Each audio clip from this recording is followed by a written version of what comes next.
Does the plentiful, nutritious, free food your family buys for you have meat or gluten in it? Are your parents refusing to buy you a brand new car for your sweet 16? Do you have to get an after-school job to pay for your Kylie Lip Kid addiction? Do you just want to die from embarrassment every time your weirdo parents drop you off at school? If your drama lasts for more than 24 hours, talk to your school counselor. Lame. Your BFF. Dope. Or a homeless child. Bummer. To find out if Get Over It gummy chewables for kids from April Pharmaceuticals is right for you. Independent studies show that Get Over It chewables possess a limited edition FOMO-inducing ability to unleash your brain's natural ability to roll with everything from cracked phone screens, lame homecoming dance decorations, no likes on your latest Insta post, not enough foam on your half-capped skinny soy matcha latte, or Squid Game spoilers. 4 out of 5 TikTok influencers with more than 50,000 followers recommend Get Over It to their less popular competition. So if you're ready to stop complaining about baristas ruining your latte Instapic with a sticker over the siren, to listen to the Beastie Boys instead of BTS, or to experience big Twilight Sparkle energy to just be delightful again. Side effects may include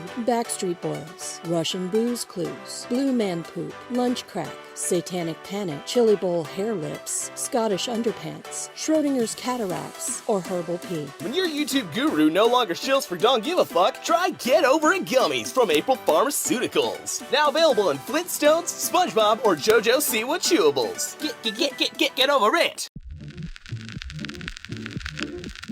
Recorded in Round Rock, Texas, in front of a live teleconferenced audience, it's the What's Update with Xander Quation. Season 3, Crackpots, Karens, and Robber Barons.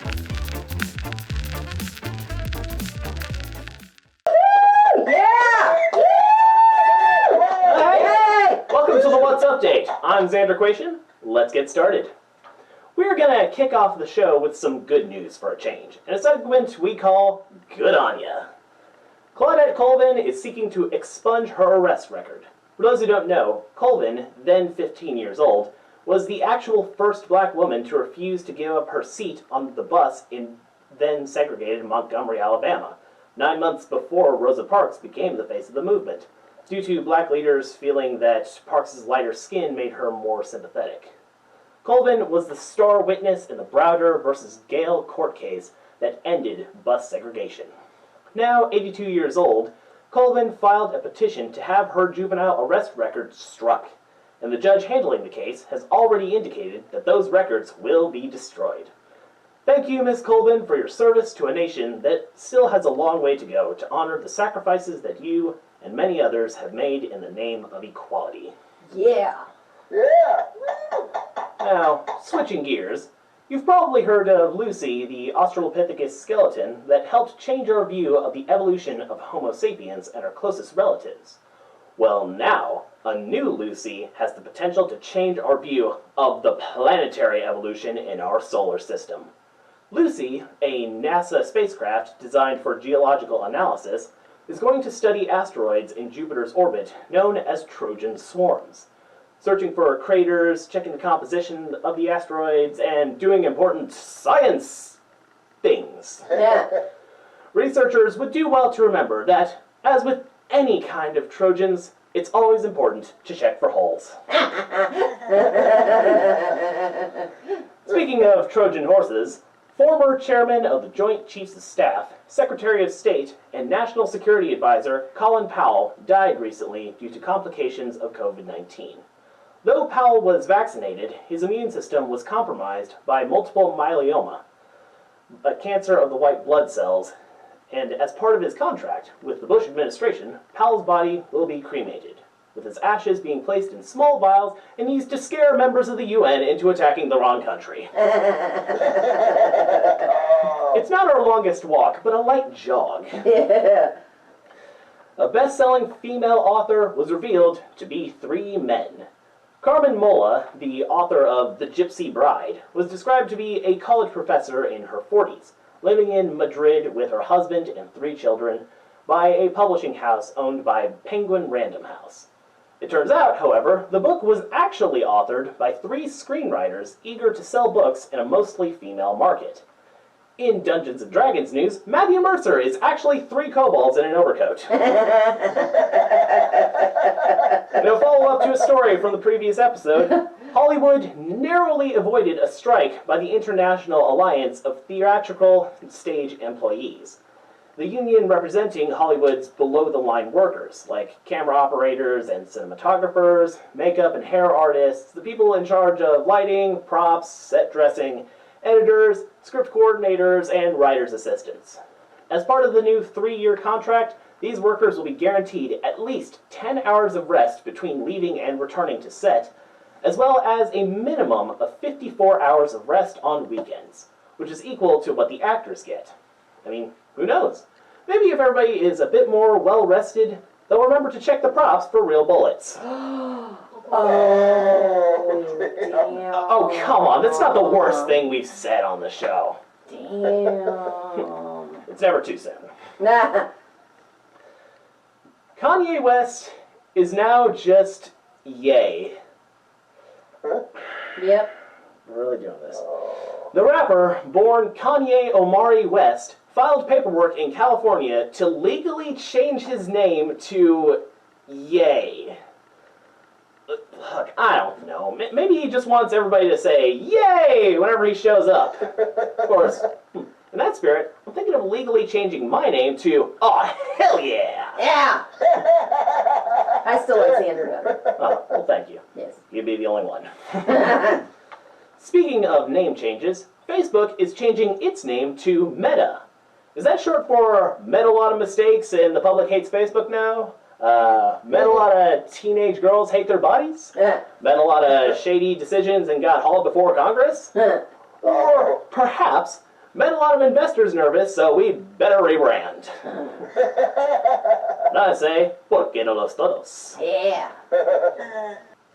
The presiding judge has decided that the 3 men shot by Kyle Rittenhouse in Kenosha, Wisconsin on August 25th, 2020, during the 3rd night of protests in Kenosha following the police shooting of Jacob Blake, cannot be referred to as victims in the case. Judge Bruce Schroeder of Kenosha County Circuit Court said the word victims was prejudicial, but that he would allow the men to be referred to as looters or rioters instead. Yeah, because that's not research.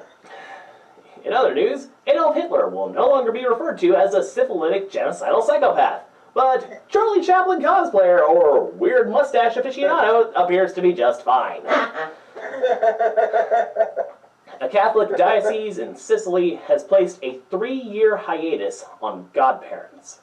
The Roman Catholic Diocese of Catania says that the ancient practice has lost all spiritual significance and has become a secular networking opportunity and a means to strengthen familial ties, sometimes naming godparents who are deficient in faith or living in sin. That sounds like me. Italian prosecutors have even used baptisms to map out how underworld bosses spread influence in communities.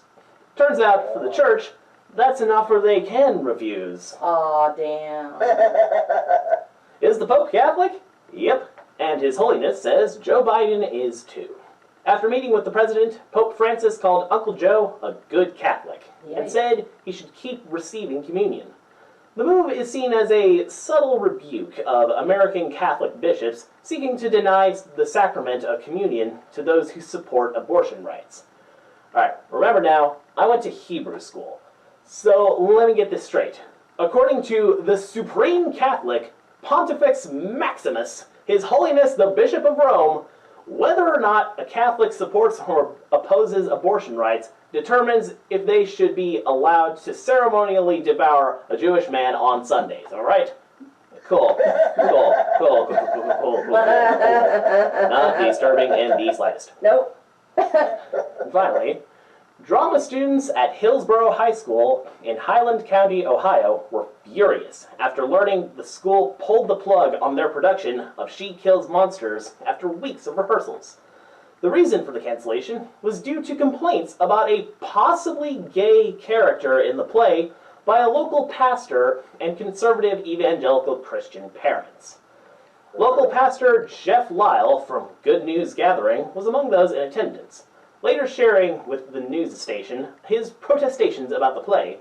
Quote, from a biblical worldview, this play is inappropriate for a number of reasons, e.g., sexual innuendo, implied sexual activity between unmarried persons, and repeated use of foul language, including taking the Lord's name in vain. No. Okay. As someone who has spent 4 years in high school musical theater classes, all I can say is, you're surprised at the content? Yeah, I knew people in my theater program that were Q, A+, and occasional transvestites. And all that was just GB. Yeah. and excuse me. Implied sexual activity between unmarried persons is one of the red flags of musicals for you? My guy, it gets so much weirder. If you were that easily rattled, I suggest you never take a Google search at the many productions of Sir Andrew Lloyd Webber. And finally, Gomer Lyle, it's none of your damn business!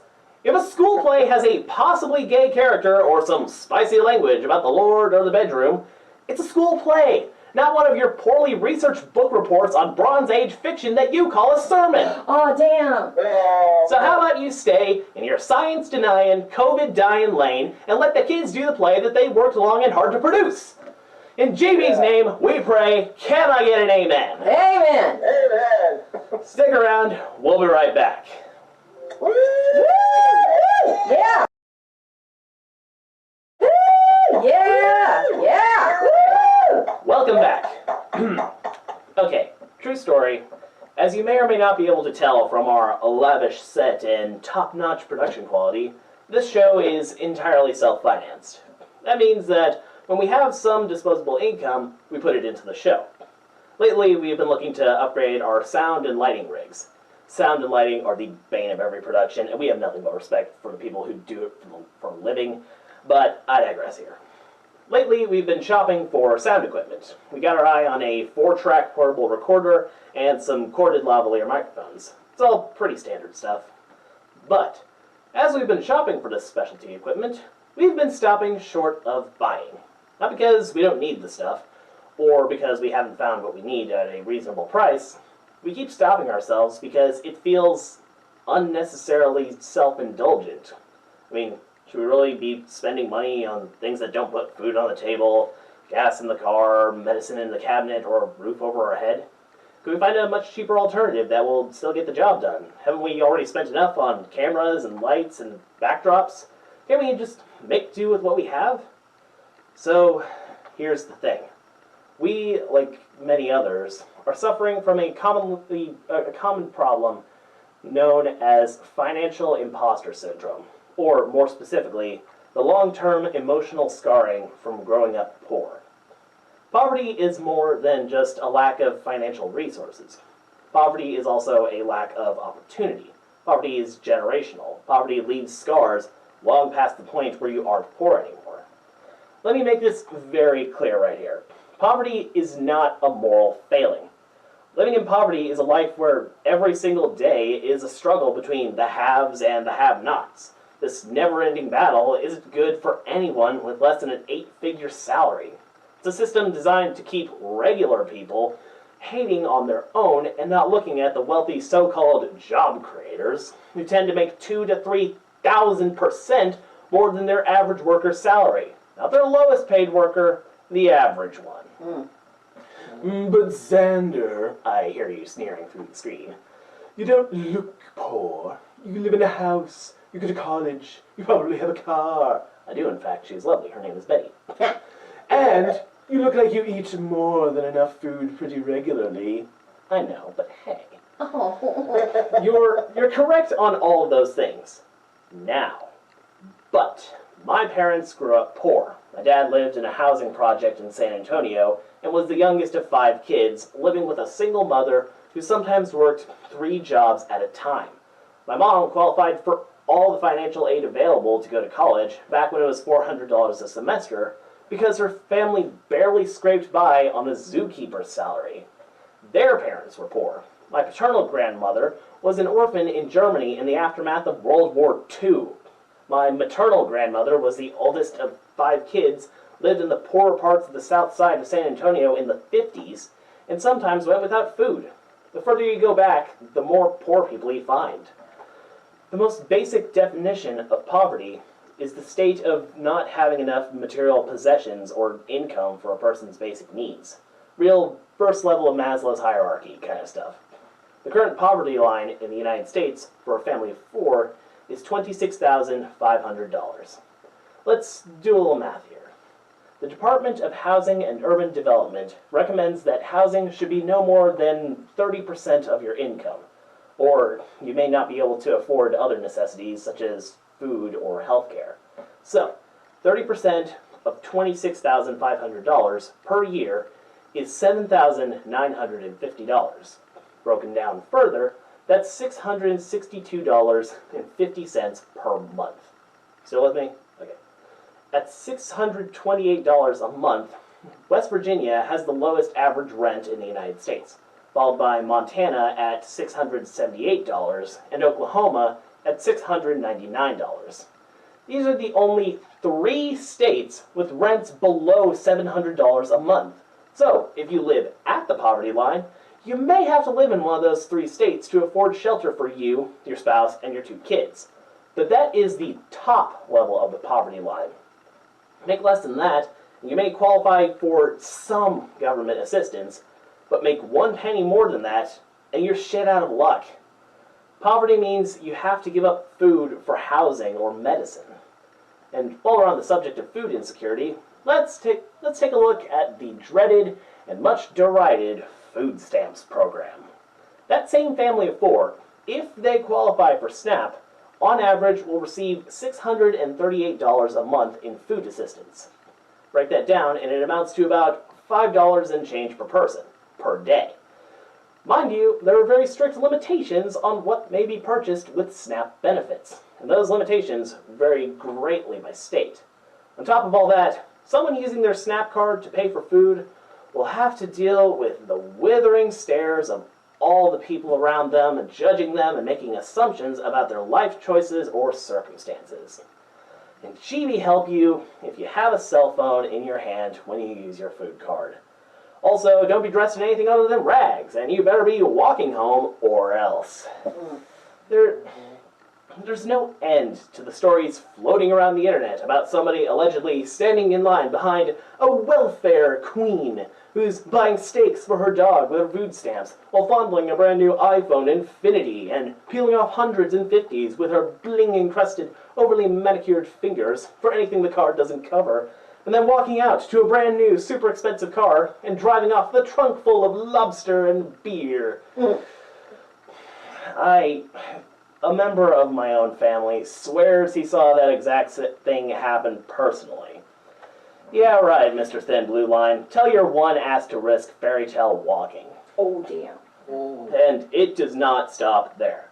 Red hat yahoos in Congress and red state legislators are constantly trying to figure out ways to limit or deny health care coverage, or housing subsidies, or food assistance, early childhood programs, free school lunches, and so on and so forth to people that are legitimately suffering. All the while, these asshats are insisting the people in need submit to random drug testing and weekly proof that they are looking for work to make sure they're not sucking dry the government teat.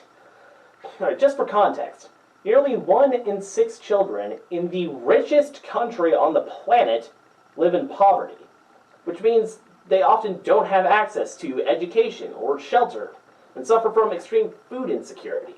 About 1.3 million of our nation's veterans live in households that participate in SNAP. More than 7 million people over the age of 65 live below the poverty line.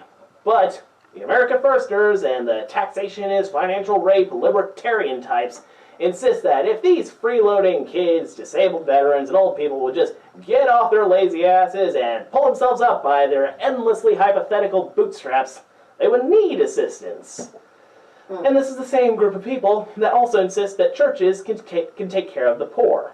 You know, like how gazillionaire evangelical prosperity gospel preacher Joel Osteen opened his doors to Houstonians suffering during Hurricane Harvey a few years back.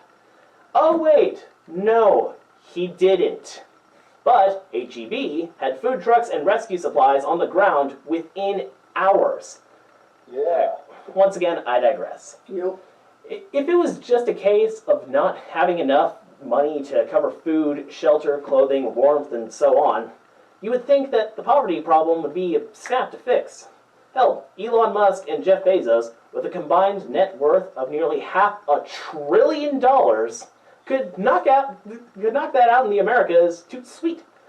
They make more a day in interest on their fortunes than some small countries make in an entire damn year. But it isn't just about access to income or assets. There's also a poverty of opportunity.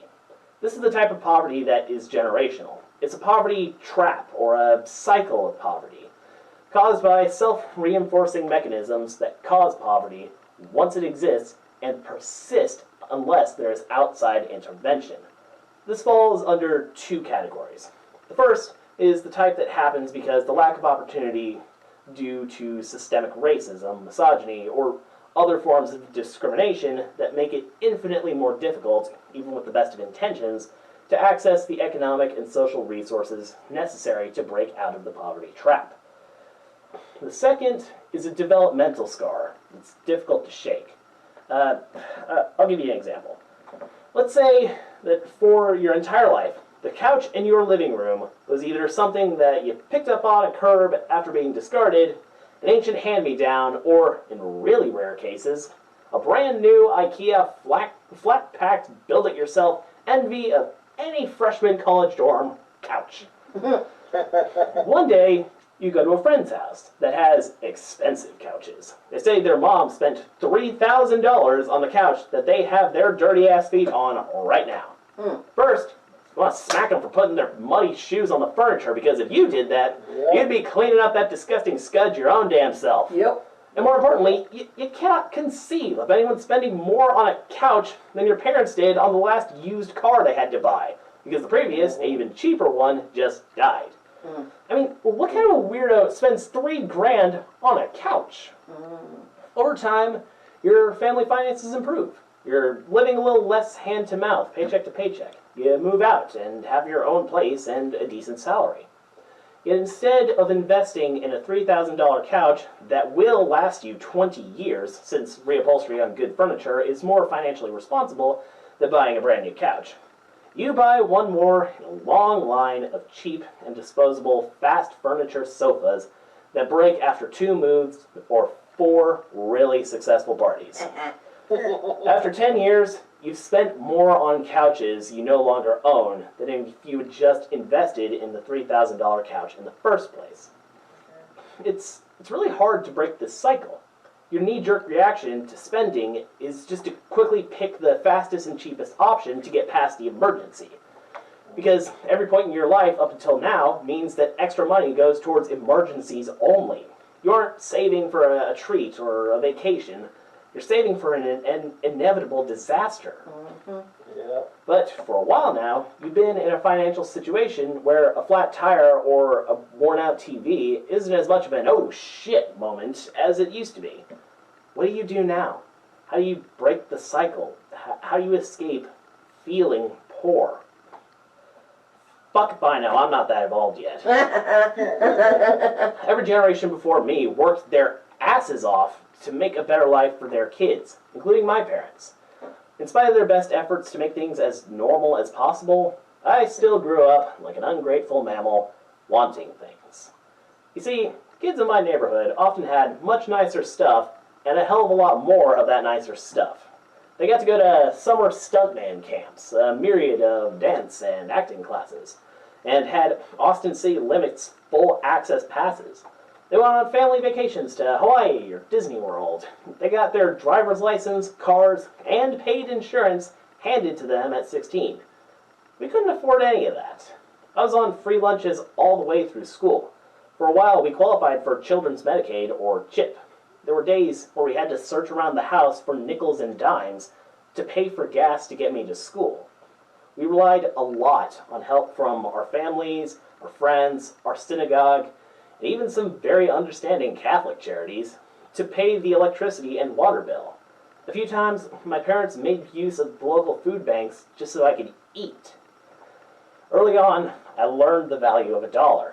By the time I was in second grade, I knew that you could pay half to the electric company and half to the gas company so you could cover the past due water bill before the water gets shut off again. I didn't do outdoor or sports type activities because I knew we couldn't afford me getting injured. I learned these things long before most of my friends and many of my adult neighbors. But now, things are better. Our situation is no longer one broken catalytic converter away from total financial ruin. But the scars from generations of anxiety about the cost of a simple couch will be tough to ignore. Maybe one day, hopefully soon, I'll be able to buy that 4-track portable recorder and the Bluetooth lavalier microphones for the show and not be worried that it'll be a complete waste of money that we just can't spare. It's a momentary distraction that won't advance any of my fundamental needs.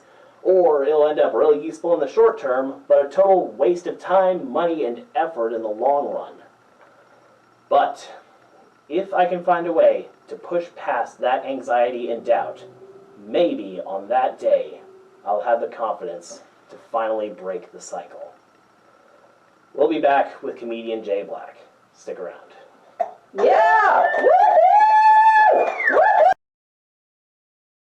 My wife is a special ed teacher, which is like teaching first grade every day. And here's the thing. She spends all day long making little kids feel better about themselves, which is fine, except it crawls into her voice and it stays there. She gets special ed teacher voice and it doesn't go away.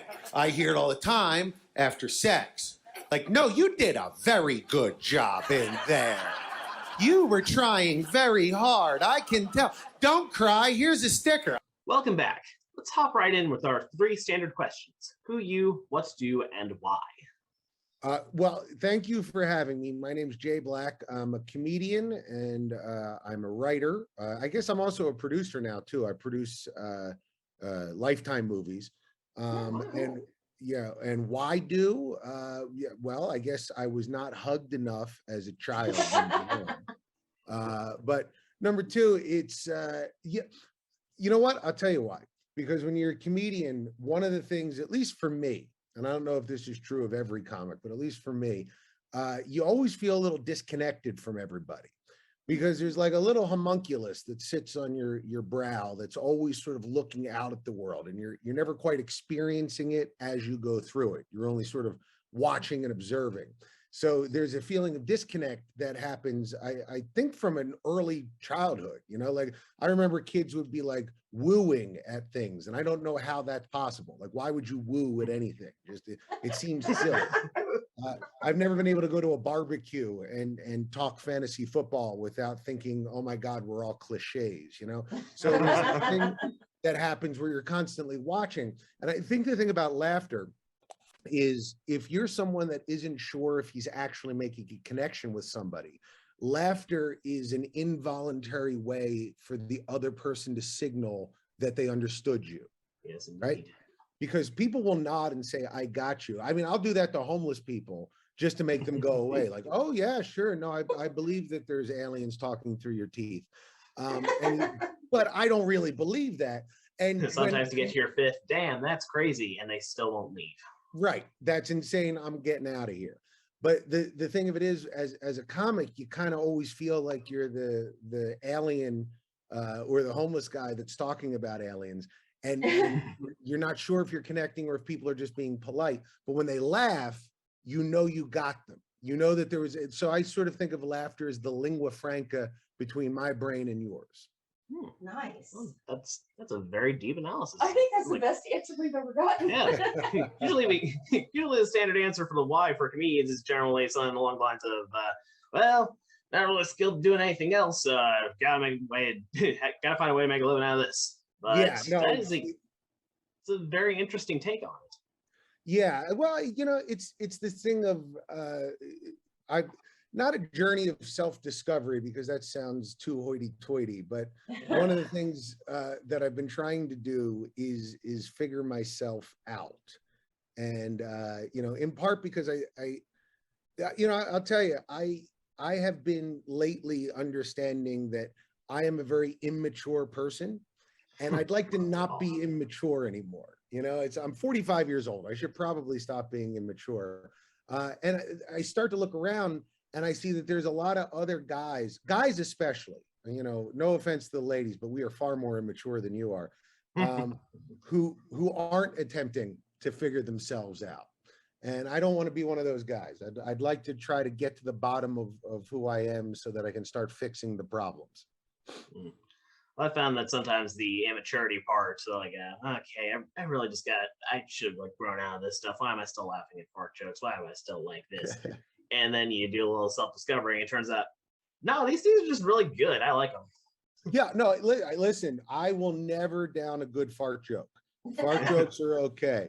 What I'm talking about is not keeping yourself, an adult at all times.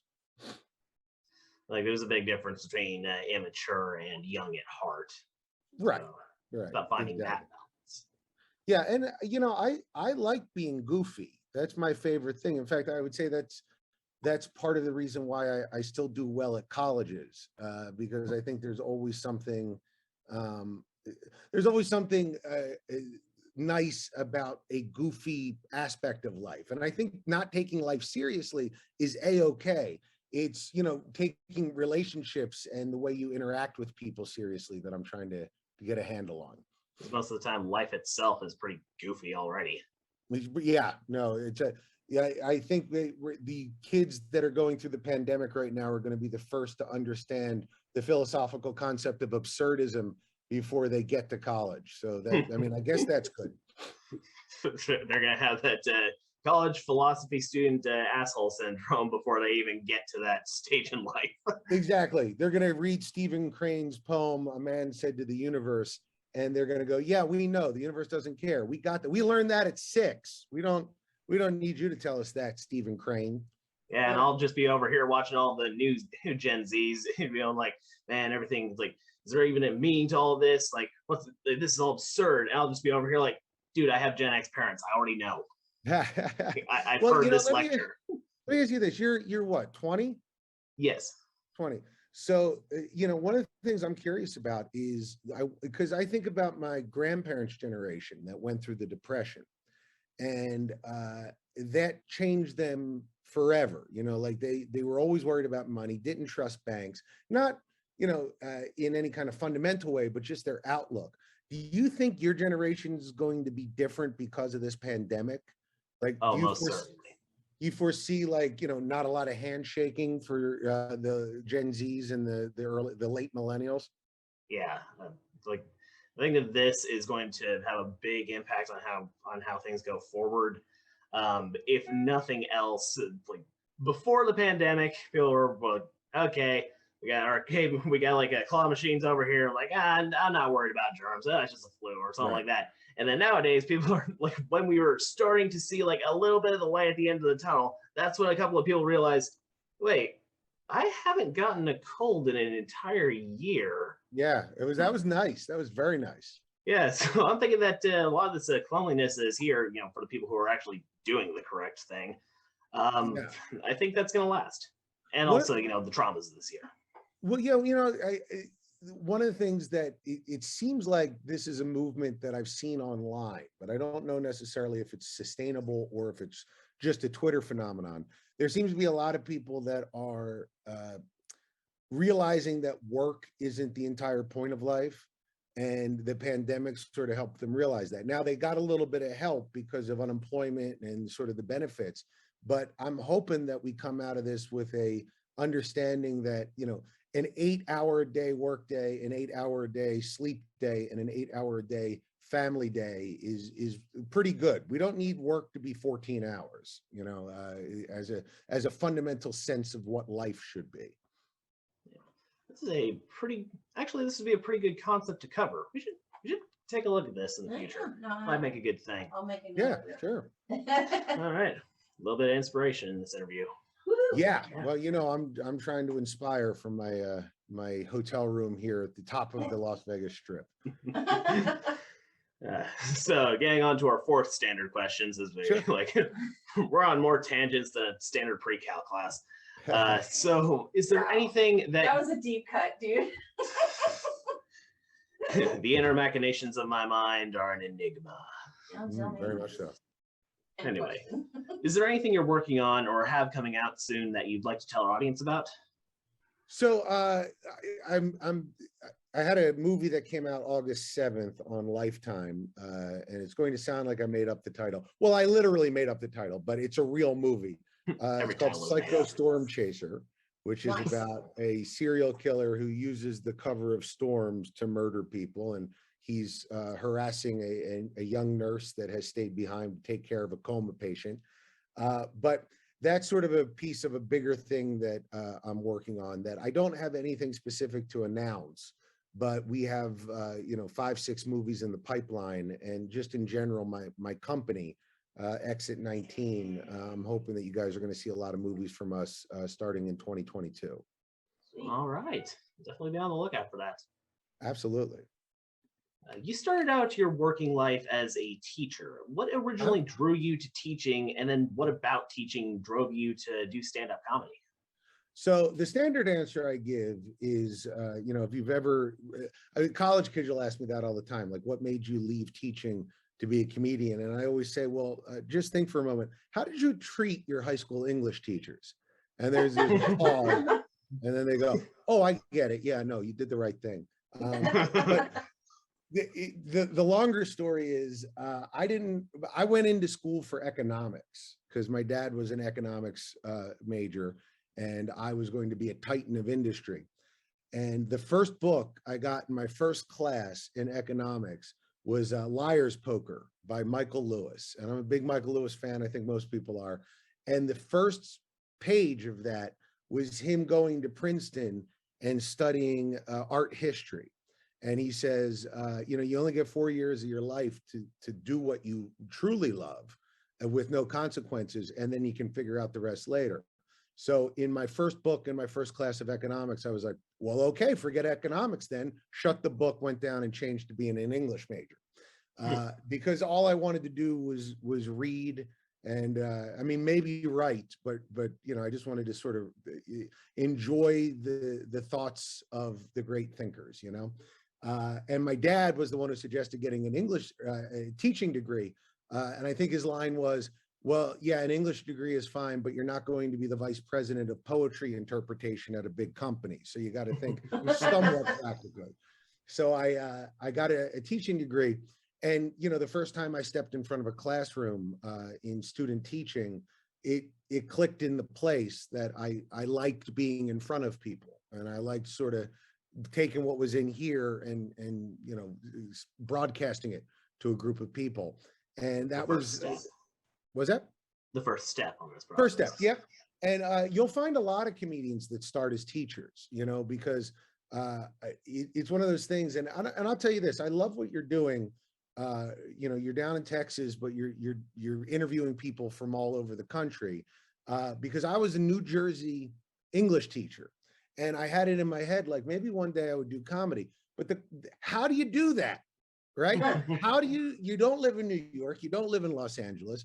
Is this just going to be some dumb dream that you have? And what I learned, and this is what if anybody watches this and they go, how do I, to do anything? It's you do it. I mean, I went to an open mic, and then 20 years later, I'm here. And all the steps in between, I don't really remember. The most important step was doing it. My favorite expression is, when's the best time to plant a tree?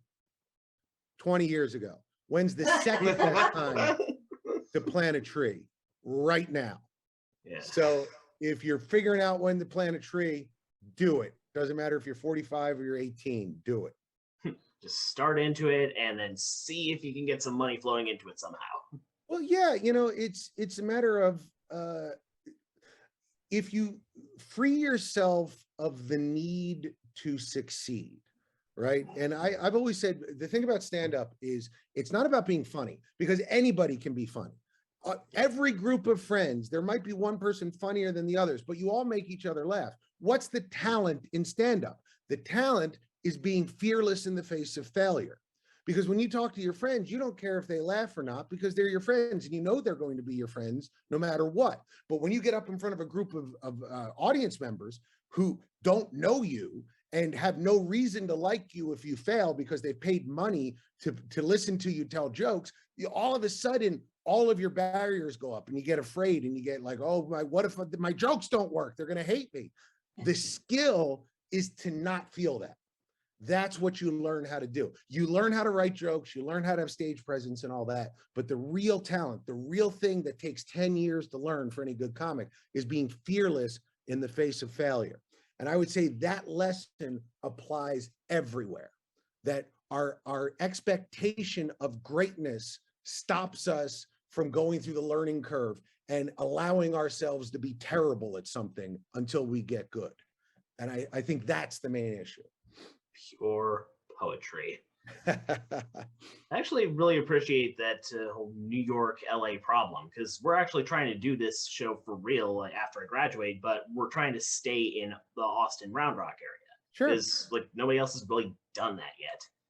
Yeah, well, I think it's going to happen. I mean, like now, is television and movies, are they going to move out of LA? Probably not for this foreseeable future, because, you know, just in doing my own business out there, there are tax breaks available in all the other states. You know, Mississippi will give you 20% back. So if you spend $1 million, you get $200,000 back. But you have to weigh that against having all the talent in one place in Los Angeles. That said, I mean, we're already seeing with YouTube, it doesn't matter where you're at. And it doesn't even matter if you don't reach 10 million people. You can make a good living reaching 100,000 people. So yeah, you're going to do it from Austin. Yeah, I mean, you have the gumption, kid. Do it. Yeah. Plus, like, we've already got a sort of mass exodus of a lot of comedic talent from New York and LA areas over to Austin. Because like, yeah, well, that Austin's and Round Rock, town. we've seen a large population growth, and a lot of that has been going into the comedy scene as well. Yep. Yeah. No, it's Austin has a great scene. Absolutely. Yeah. Speaking of Austin and the comedy scene, let's circle back to college shows. A lot Sure. of comedians say that they won't do colleges anymore because of so-called wokeness, or that colleges are volatile venues. So what keeps you going back? So number one, the thing I don't like about people criticizing wokeness is because wokeness is just another word for being polite and respecting people. And when people say to you, I'd prefer to have these pronouns, or I'd prefer you not to use this word, or I find this offensive, it's not an attack on me. It's simply them expressing themselves as to how they would like their life to be. And I think we owe it to other people to try to respect that. Yeah, so the answer is just simply, all right. Yeah, you know, if someone said to you like, you know, and it's so funny to me that all these people that get upset about pronouns and political, what they call politically correct language. My name's Jason, but I go by Jay. So if you go like, oh, Jason Black, and I go, nah, call me Jay, you would just immediately go, okay, sure, Yeah. because that's what you're comfortable with, and I'm a human being and you're a human being. But if all of a sudden I go, I prefer my pronouns to be they, them, like people's blood shoot out of their ears and they jump through windows. Why? So it's ridiculous, you know? So that's my problem. There's no problem with wokeness. And yeah, there is an issue that college kids might be a little quick to be offended. But that's okay. The difference is when I was going to school, you were expected to change for the system, right? So your teacher is somebody you don't like. I go to tell my dad, I don't like this teacher, he's mean. And my dad goes, what are you going to do if you have a boss who's mean? Are you going to quit your job, or are you going to adapt yourself for this? So adapt. I think, you know, starting 15, 20 years ago, the idea started to shift that the institutions had to work to take care of you. So if something's upsetting you with the institution, you guys are taught, raise your hand and let them know. That's empowering and that's okay. And what I do with the colleges, I say, listen, I am here for one purpose. I'm here to make you laugh. I'm not a shock comic. I think a lot of guys, and I'm not naming any names, or I'm not criticizing them because everybody has the right to do comedy how they want. They rely on shock.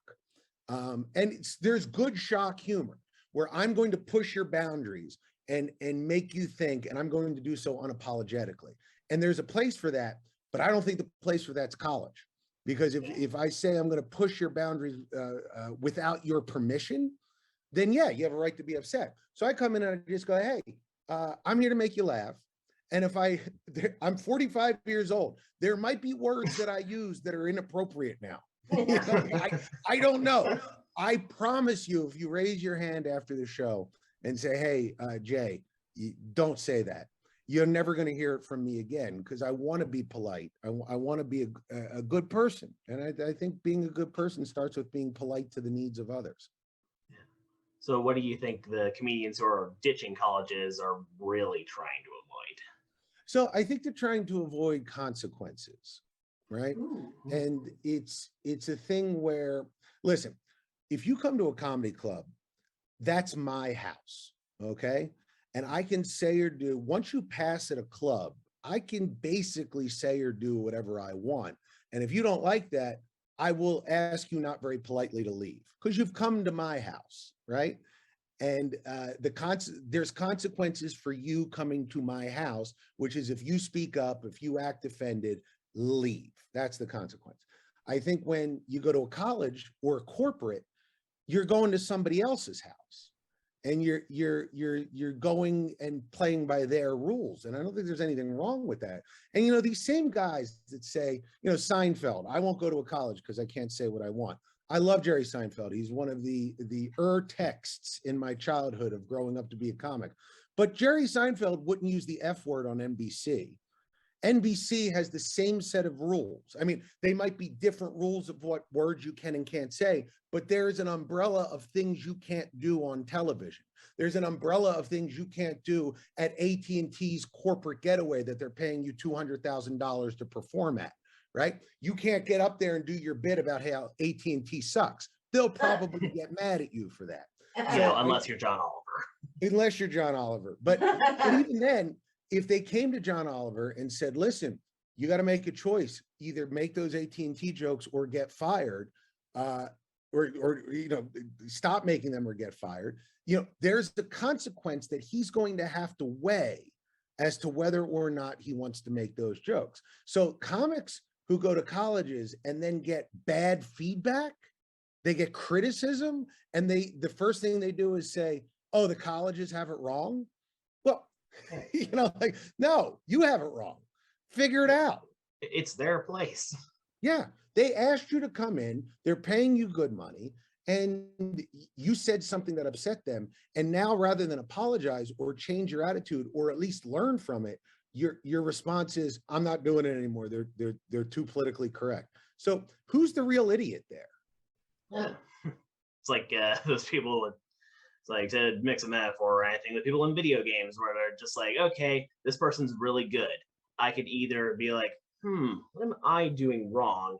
Right. Perhaps even I can be like, hey, do you have any tips of how I can get better at this character? Sure. Or should I just call them a hacker? Right. Like, yeah, and say you're cheating. Yeah.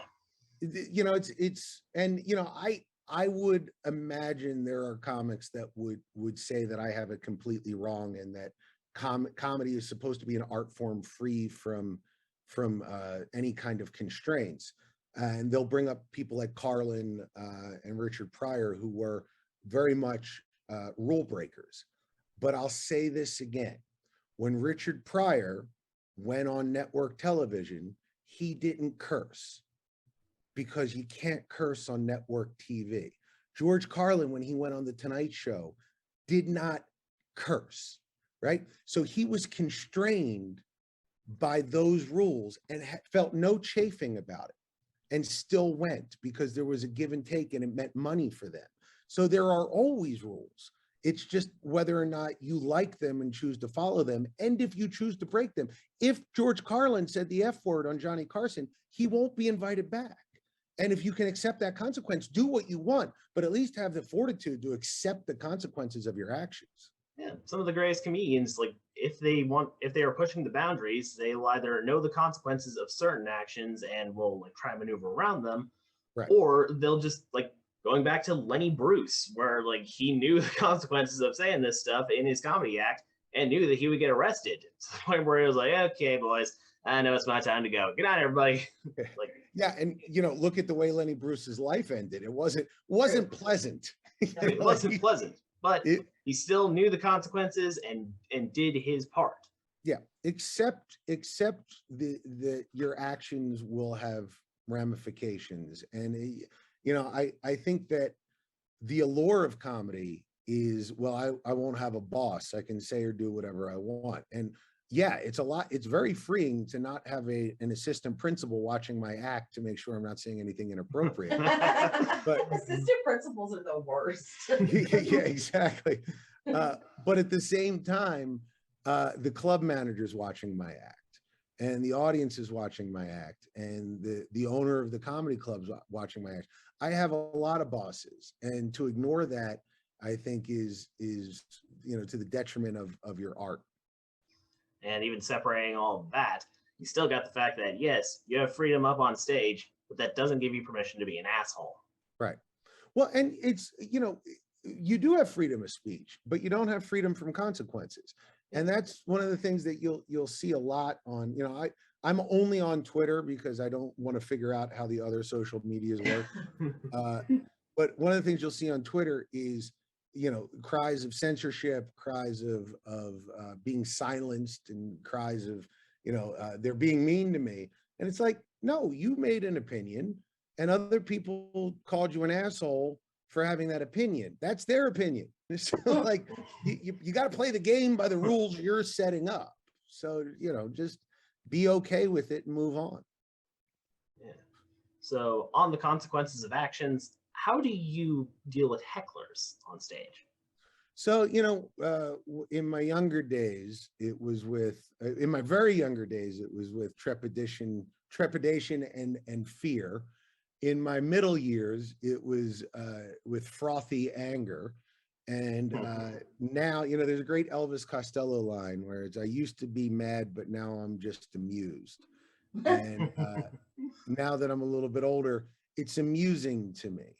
The way I generally deal with hecklers is I just ask them what they're doing.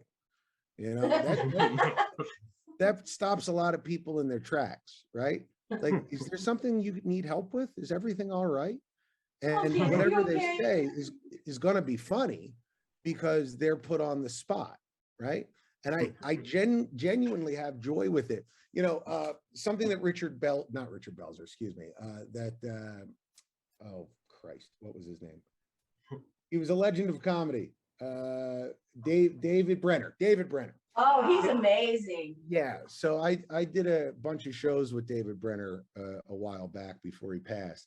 And he told me that, his first night headlining in Vegas, the microphone got, the curtains are coming up, and the curtains hit the microphone, snagged it, and brought the only mic that was out on stage to the roof.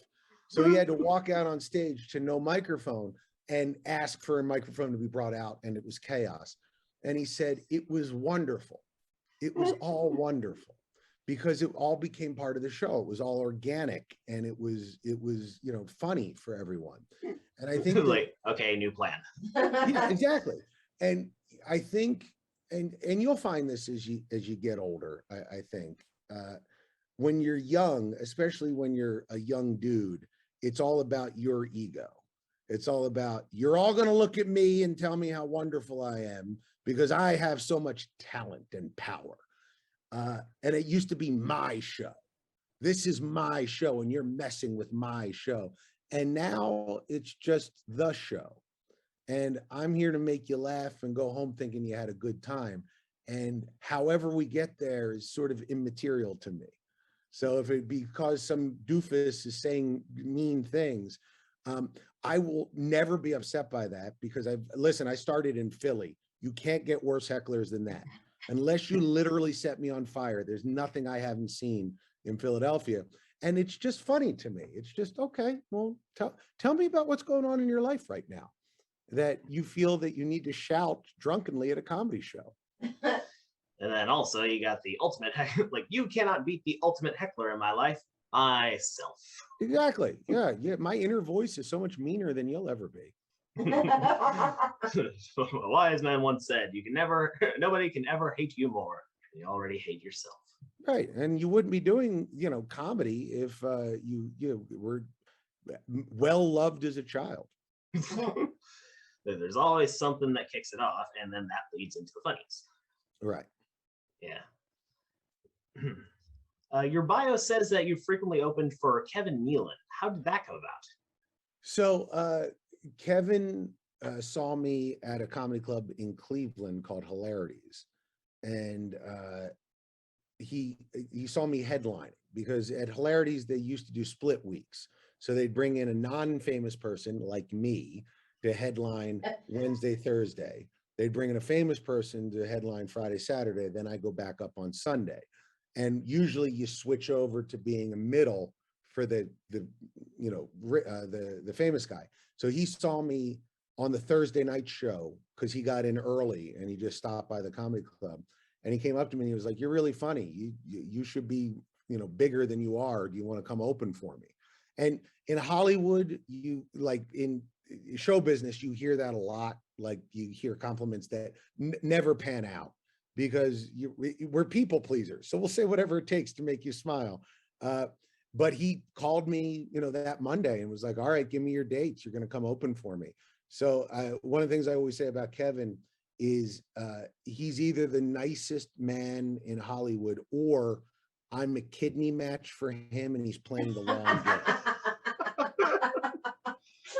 But I'll tell you a little story about him. This is what an alpha Kevin Nealon is. Okay. So the first time I'm opening for him on that tour was in New Jersey at the Stress Factory, which is a club I've played a million times. And they're my people, they're Jersey people. I know how to talk to Jersey people. And I just sort of, that first show Friday, I kind of caught lightning in a bottle and I crushed it. And they gave me a standing ovation in the middle. Now, in the history of me doing comedy, that's happened 2 times. And one of them was in front of Kevin Nealon. Now, I didn't know Kevin too well at this point. And one of the issues with doing very well in front of a headliner, like a real legitimate headliner, is they might not want you back because they want you to be good, but they don't want you to be great, right? So now I have to figure out how to apologize to Kevin Nealon without it being a humble brag, because you don't want to go up to him and go, "I'm sorry, I'm so wonderful." And I killed so very hard that I made it difficult for you to follow. So you have to find a diplomatic way to say that this won't happen again. So I go up to Kevin in between shows and I was like, that first show, I think I was a little too energetic. I'm gonna dial it back a little bit. And he said, "Jay, there's 2 things I want you to remember. First thing is that I hired you because I wanted a good comedian in front of me. So you do whatever it takes to be as good as you can. And number 2, I'm famous.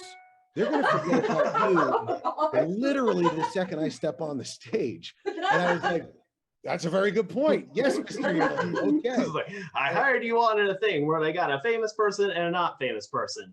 You were not the famous person at that one. I'm the famous person.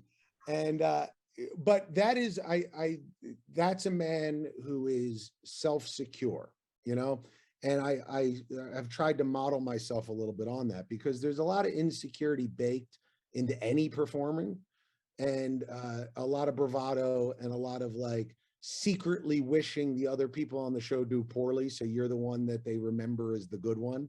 And to see a guy at that level with that level of fame to be like, "No, go kill as hard as you can."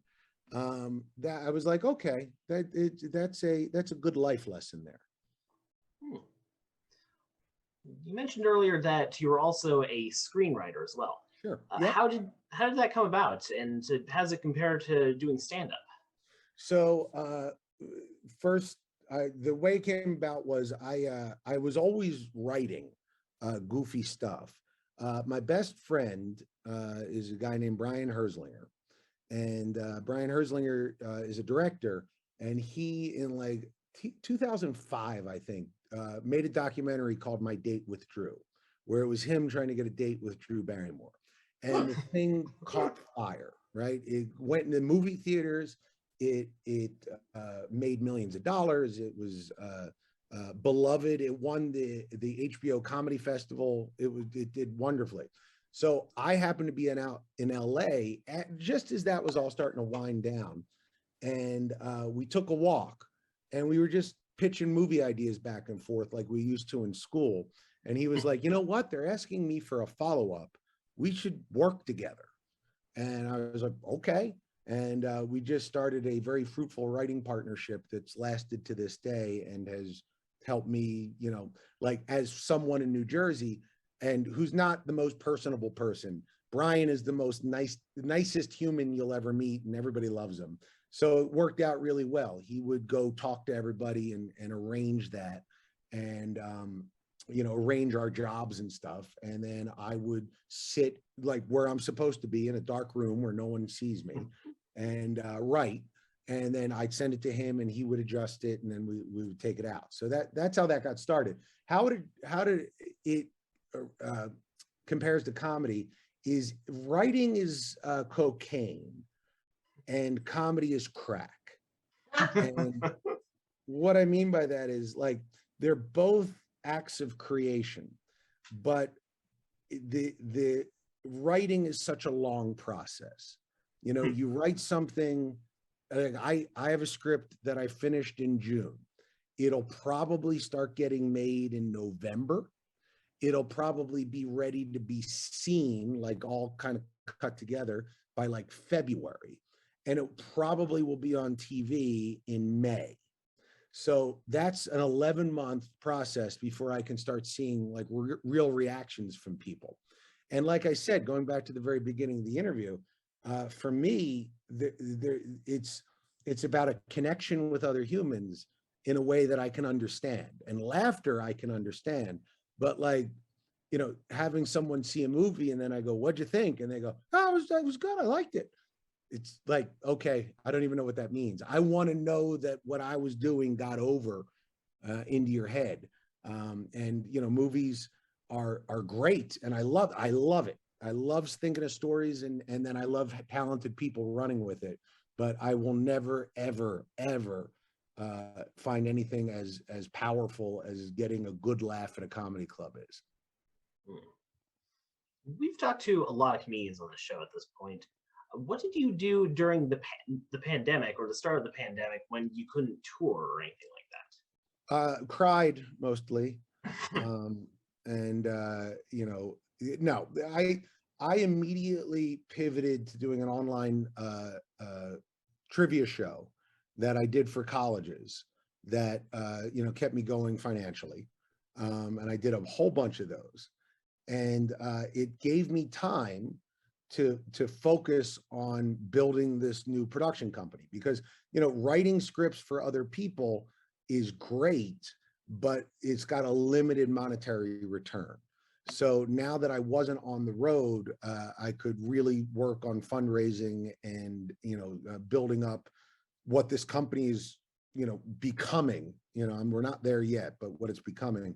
So, you know, for me, it was just having a project to focus on. And, you know, one of the things I liked about the game show was it was like a way to sort of improv and connect to people for a whole hour, but it wasn't comedy. You know, it wasn't like the comedy that I was used to. So I didn't have any real distractions from the movie part of things. Is that trivia show still going, or? Well, if your college wants to bring me in, yes, 100%. I might see what I can do about that.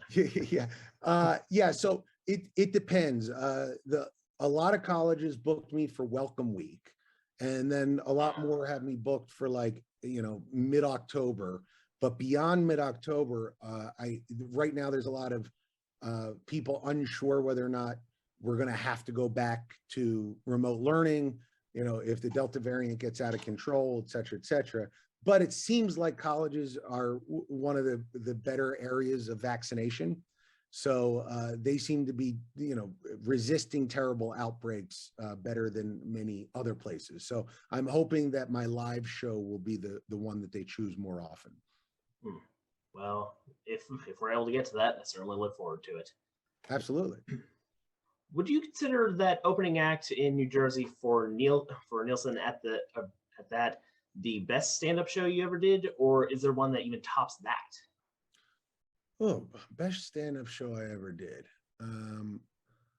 Yeah, it's funny. I don't really have. Well, I mean, I have like weird memories, not best memories, because honestly, there's one of my mentors in this business said, I hate when comics talk about how much they killed, because that's what you're supposed to do. And if you're remembering it, it means you probably don't kill all that often. So, there's been a lot of times where like I remember a place, or I remember, the first time getting to perform, like here at the MGM, like seeing my name up on the Las Vegas Strip, like that's cool. But I don't know if that's the best show. But I'll tell you, like last night after the show, I was reminded of, this is morbid, but bear with me.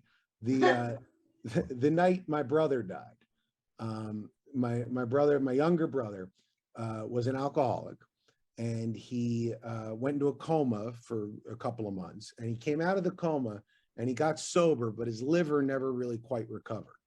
And what happened was he was killed by a hernia. He got a hernia, and they didn't want to operate on it because his liver was so shot, they didn't want to put the shock to his body. So the hernia caused a little tear in his intestine, and his blood went septic in 12 hours. So that morning I get a call from him going, God, my back hurts. And you don't even think anything of that. 12 hours later, you get the call he's brain dead. Now, I got the call he's brain dead right before I was supposed to go on at a college in Michigan in the UP. And if you don't know the UP, it's like, imagine Canada, but angry. So it's way up north. And I was performing in a relatively big theater for a lot of kids at this school. And I went on stage and I did 2.5 hours on stage by myself. And two reasons why. One, because it's the only place that you're at that the whole other world kind of melts away and you don't think about anything else. I'm sure everybody has their own thing. If it's woodworking, if it's piano, if it's, I guess some people, if it's, horse breeding, I don't know, that you sort of lose yourself in that moment. And for me, it was stand-up. And I knew if I got off stage, it would be over, and reality would come back, and I'd have to get in a car and drive to an airport. And because my mom and dad were dead, I'd have to go pull the plug because he's brain dead, and I had to go give my consent to that. So I just stayed on stage for as long as I could, for as long as the kids would bear with me. And it's not the best show that I ever had, but it's a nice reminder of what comedy means to me and what comedy is, which is kind of an escape from, the troubles that we're trying to get away from. So, not a big standing O, but it was something. It's an escape not only for the audience, but for the person on stage. Yeah, I've done quite a bit of theater before, and so I completely get that whole lost in the moment thing, especially when you're on stage, and especially if you're on stage by yourself, then you can't really see anybody in the audience because of all the light shining down at you. It kind of silhouettes everything else. So it's just kind of you and what you're saying. So everything else just kind of melts away. Yeah, and if there was a way, and I know this is what Buddhism is supposed to be, I haven't been able to do it my regular life as much as I want to, but to find a way to be in that moment all the time, it really does feel like it would be enlightenment. But for me, I really only get it when I'm performing stand-up, and sometimes if I'm in a really good role when I'm writing a script. I know I'm in a good role because I start rocking back and forth and I can't keep my fingers from moving, but that's rare. So there is no best show ever, but what would you say is your worst bomb ever? Oh yeah. So Yeah, since the previous one was like, I thought this was gonna be a bit of a cheery one, and then, ooh, that got dark. So let's see how this one goes. I was performing in at a comedy club called the Comedy Zone, which if another comedian watches this, is they're laughing now because they know what the Comedy Zone is. But I was in Norfolk, Virginia, and this was maybe my first or second time featuring. I don't know if you know like the different spots on a comedy show, if people have gone over that with you. Yeah, I'm slightly aware of it. So there's the MC does between 10 and 15.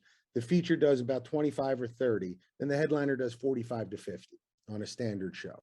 So I was, brought in to feature, and it was a very big deal for me. And I barely had the time, like I had been MCing up to this point. So it's like, well, I have my MC set, which is 15 minutes. Now I got to figure out 10 more minutes to kind of stick in there.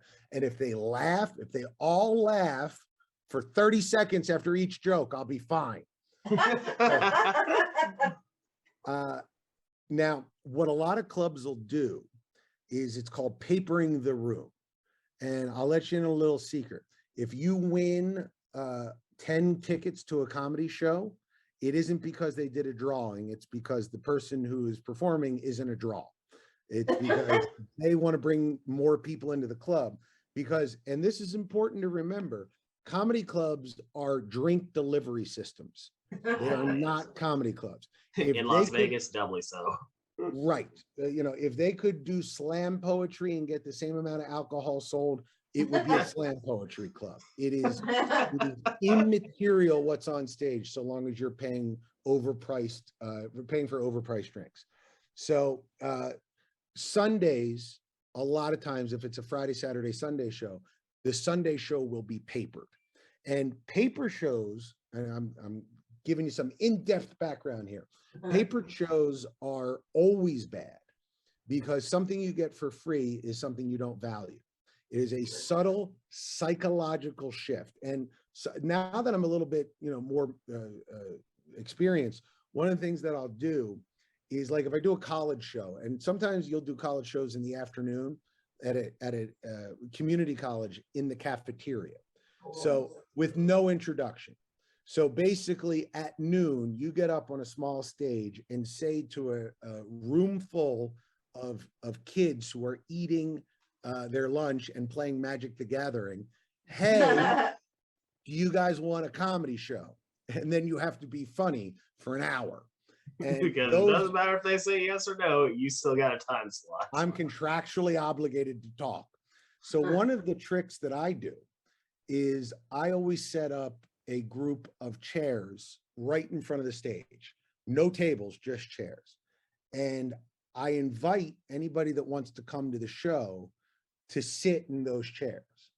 And you usually get 4, 5, 6, something like that. But as the show goes on, you bring in more people, because as those kids are laughing, you go, hey, they're having a good time. Hey, you're done lunch, come sit with us.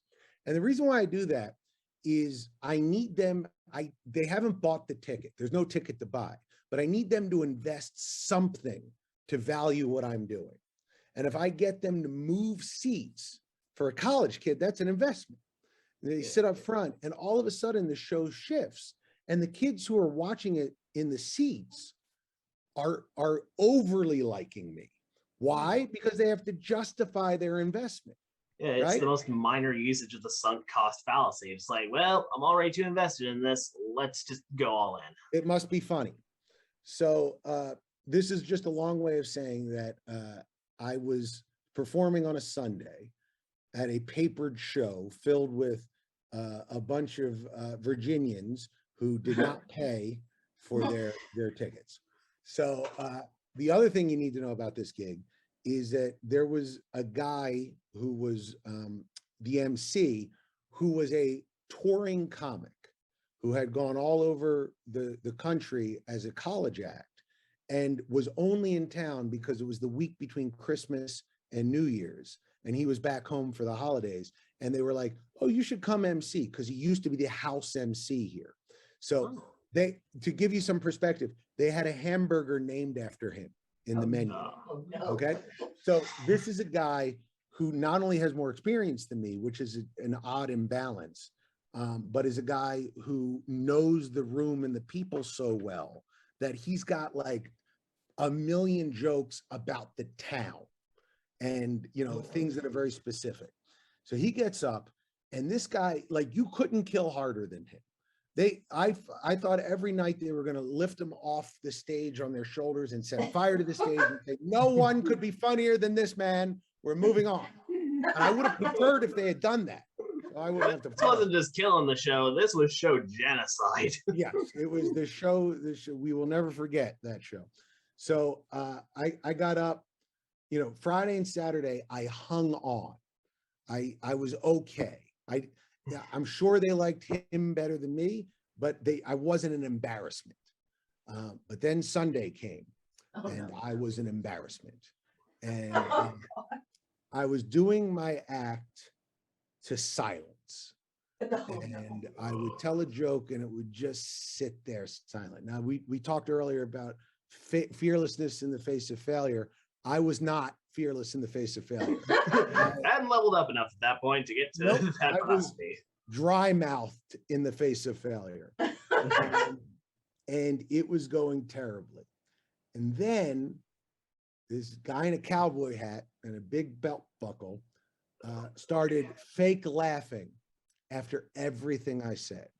Oh, no. So I would tell a joke, and he was a good enough evil person to wait until it was 100% that no one was going to laugh.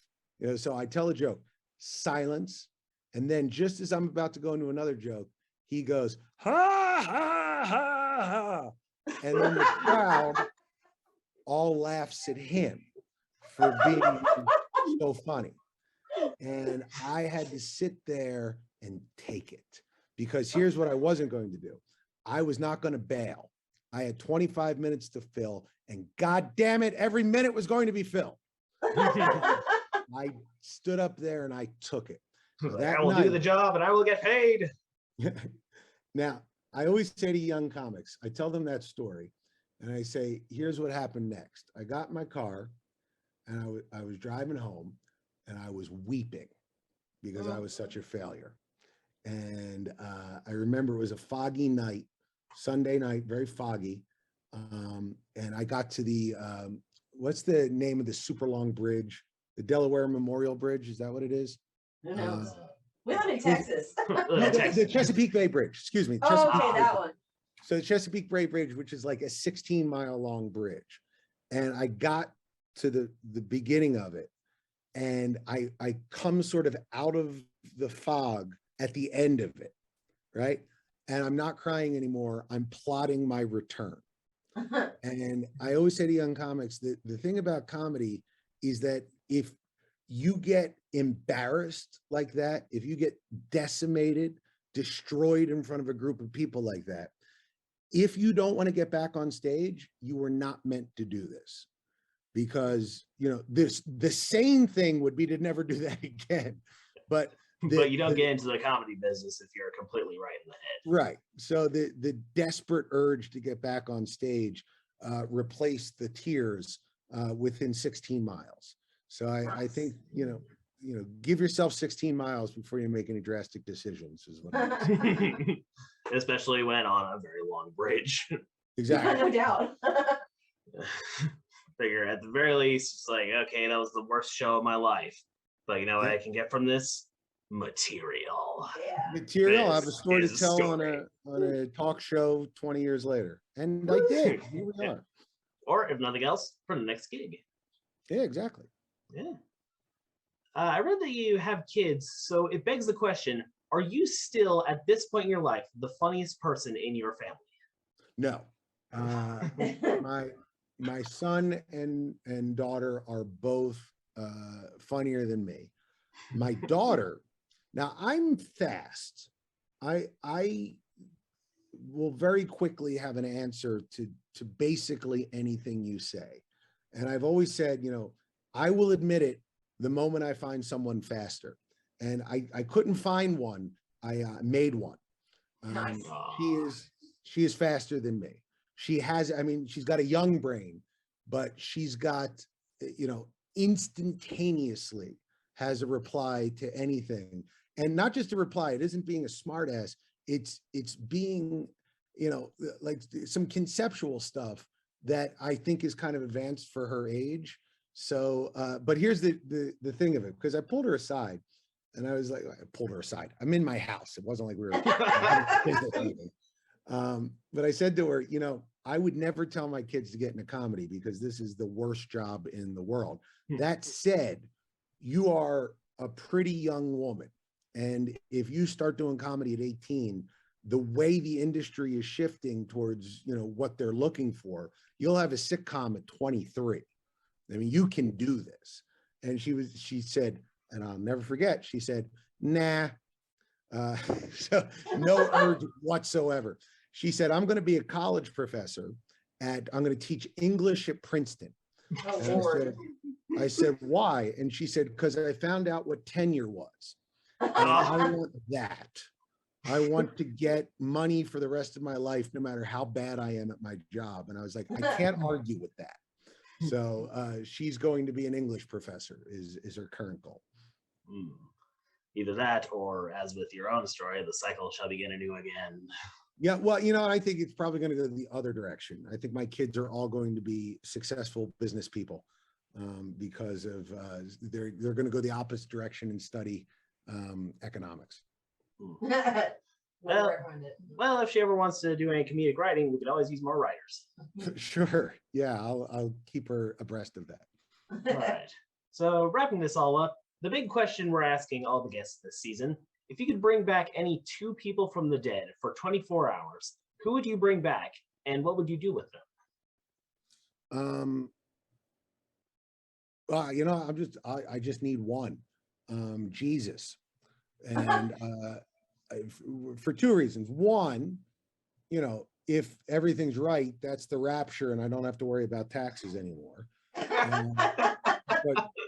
But two, I get 24 hours with Jesus. I can convince him to bring back all the people that I want. I don't have to just do the two. Oh, no. Hey, no, that's cheating. This is wishes for more wishes, dude. I found a hole in your system.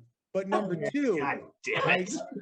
I could finally be able to, you know, get him to say to all the people who speak on his behalf, shut up.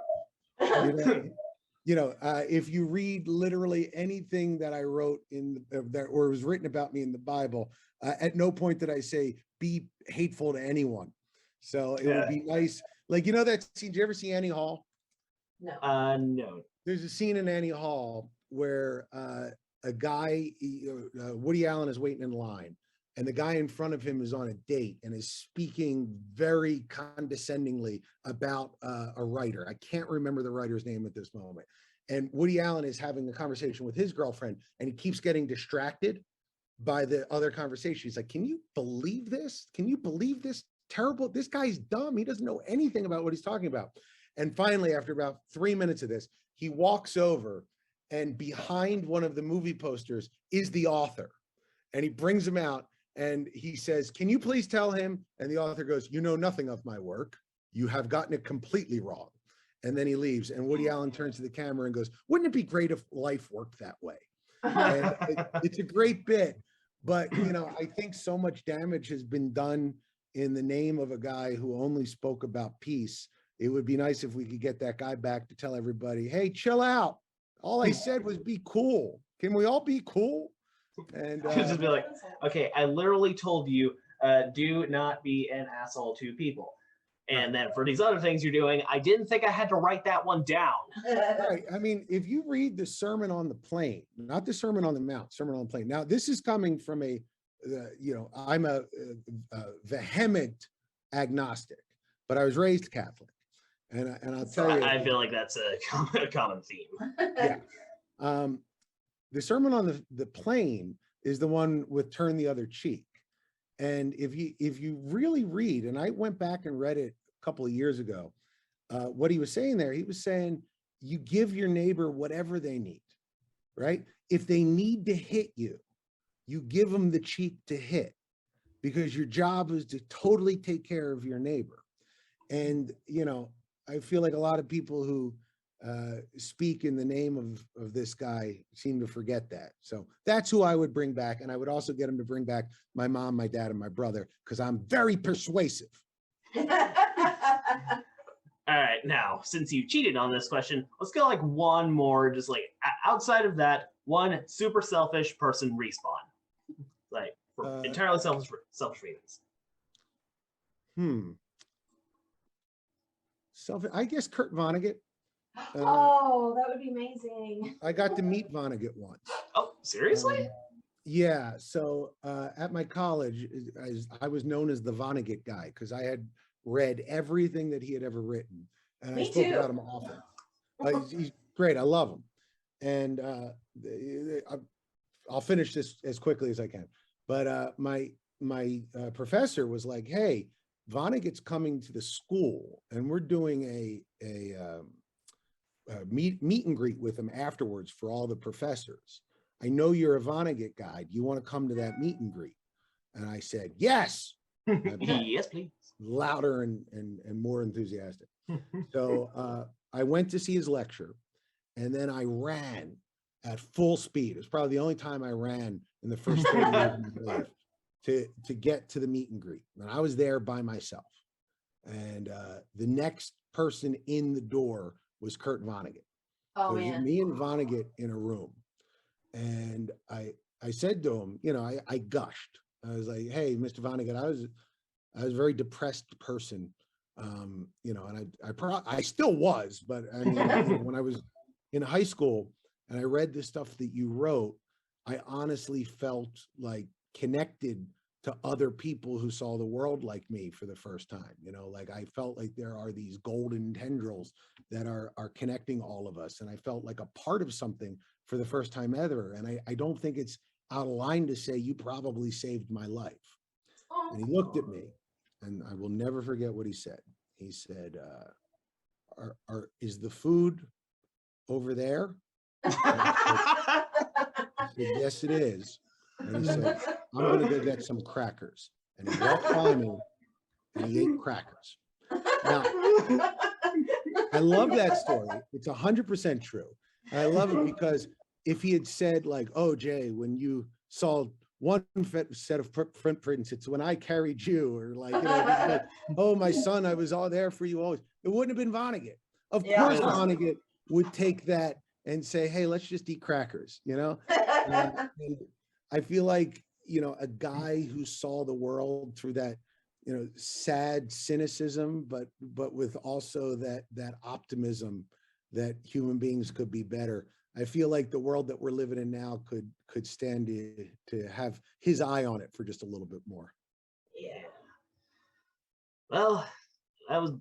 Yeah, I like don't think we could do anything better than that. I don't think we can top that one. So yeah, I think that's a good place to end this off. Jay Cool. Black, everybody. We'll be right back. Thank you, guys. Stop recording. Oh, hey, thank you very much for watching. We'd like to thank Jay Black for coming on the show and being a really great guy and a fantastic interview. Be sure to like, share, and subscribe, and as always, it is what it is.